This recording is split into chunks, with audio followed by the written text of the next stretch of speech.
No vídeo de hoje nós vamos falar sobre filmes que têm livros como o grande vilão da história.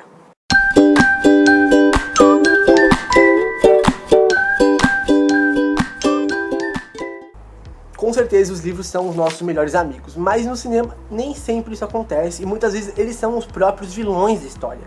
E nesse vídeo eu escolhi 4 filmes onde nós temos os livros como protagonistas de grandes maldições, grandes tormentas na vida dos personagens. E o primeiro filme é o número 23, estrelado pelo Jim Carrey. E nesse filme nós temos nosso protagonista, ele trabalha numa espécie de carrocinha de cachorro, fazer essa apreensão desse cachorro sem dono, né, na rua. Só que acaba dando errado e acaba se atrasando, ele tinha combinado de se encontrar com a sua mulher. Se eu não me engano, é o aniversário dele nesse dia. Ele acaba se atrasando e ela, por esperar, ela acaba entrando numa lojinha ou numa livraria e encontra um livro de capa vermelha chamado número 23. E aí ela resolve presenteá-lo com esse livro. Só que o que acontece? Ele começa a ler esse livro e começa a achar que aquela história contada naquele livro é a história da sua vida. Ele consegue ver semelhança sobre aquelas duas histórias diferentes que não teriam como ter correlação. E a história do livro tem tudo a ver com o número 23, como se fosse uma grande conspiração onde tudo estivesse envolvido e todas as possibilidades numéricas desse 23.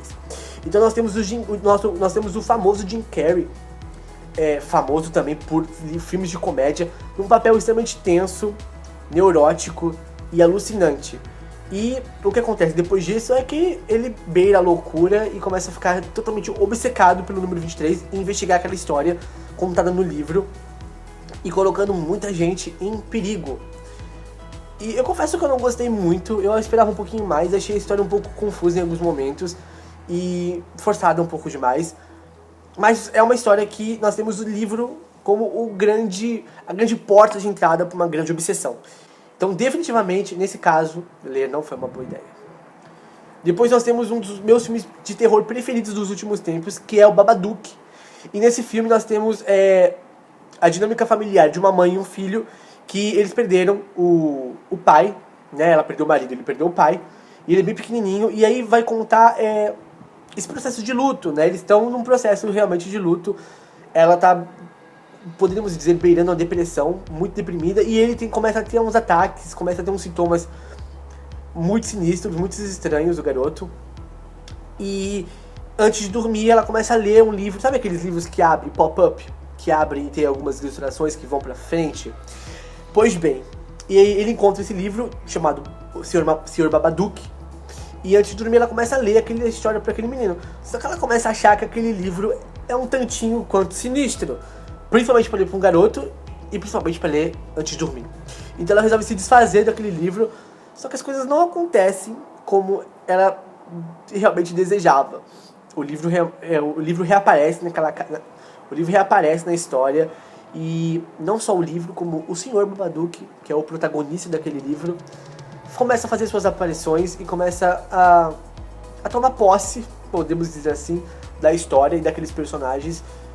E o que segue aí a seguir é um filmaço de terror. O filme realmente, em alguns momentos, tem uma narrativa um pouco mais lenta e um pouco mais escura, sombria. Mas, gente, é filme de terror, né? Não dá pra ter muitas aventuras, não dá pra ter muitos alívios cômicos, porque é um filme de terror, ele precisa criar um ambiente sinistro. E o filme faz isso muito bem, não apela pra efeitos especiais exagerados, para clichês. Ele realmente vai realmente construindo e costurando uma história muito humana. E aí nesse ponto, pra mim, o Babadook ganha de longe da grande maioria dos filmes de terror que eu já assisti, porque nós temos duas vertentes, uma vertente sobrenatural e uma vertente psicológica. Não dá pra falar muito mais sobre isso sem estragar o filme, família. Então isso é muito doloroso. O filme é um filme triste, apesar de ser um filme de terror e dar medo em alguns momentos, é um filme bastante triste, que comove, por se tratar de um drama familiar. Mas também, definitivamente, ler não foi uma boa ideia. Depois nós temos A Beira da Loucura, e nós temos esse personagem que é o mesmo ator que fez Jurassic Park, o primeiro filme.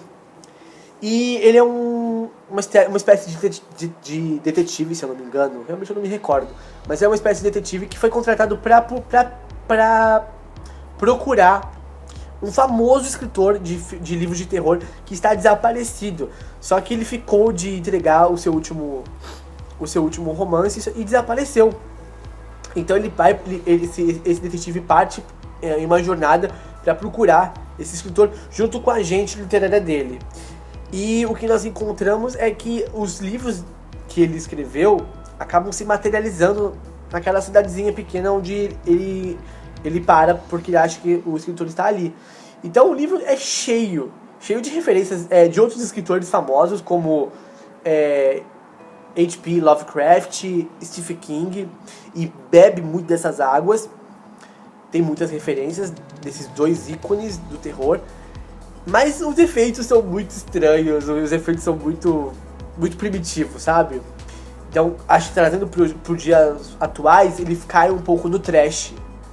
Mas não é um filme ruim, mas de longe não dá medo. É mais um filme de criaturas sobrenaturais, criaturas sinistras, mas que não tenha a obrigação de causar medo. É um filme que facilmente poderia passar na sessão da tarde, na minha opinião. Uma criança bem sinistra, eu confesso. Meus primeiros livros foram Ghostbumps, eu gosto, você quer?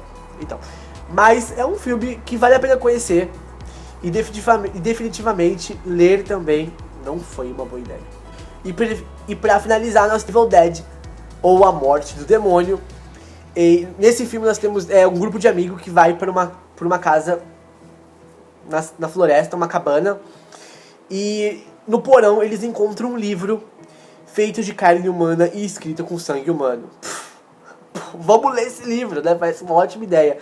E aí um dos amigos tem essa ótima ideia de ler esse livro. E aí o que acontece? Acaba invocando esse demônio e acaba possuindo geral e acaba causando uma grande carnificina. E aí nesse filme nós temos cenas muito... É um filme bastante antigo, mas que também pode cair como trash. Mas na minha opinião é um filme muito corajoso e muito brutal e visceral. As cenas são transgressoras. Esse filme fez um marco. E o Ash é um personagem, na minha opinião, icônico.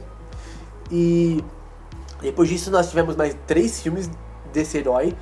E atualmente nós tivemos a série feita pela Showtime, se eu não me engano, que é Ash vs Evil Dead, e que eu particularmente achei o máximo. E ele vai resgatar essa história, ele vai pegar o Necronomicon, que é o nome do livro dos mortos, e aí ele parte com essa busca de proteger o Necronomicon, porque pessoas mal intencionadas querem tomar posse desse livro para invocar os demônios, né?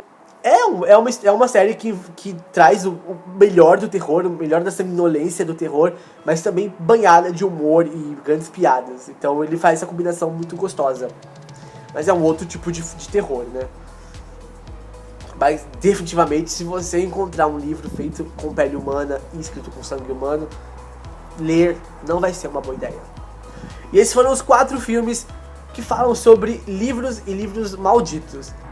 Se você conhece mais algum filme que tem o livro como grande vilão da história, não deixe de comentar aqui embaixo. Se você gostou, dá o seu like. E se não está inscrito, seja muito bem-vindo, faça parte da família BookBox. Um beijo, um abraço, um aperto de mão. Tchau, tchau. E se houvesse livros para se ler de dia e livros para se ler de noite?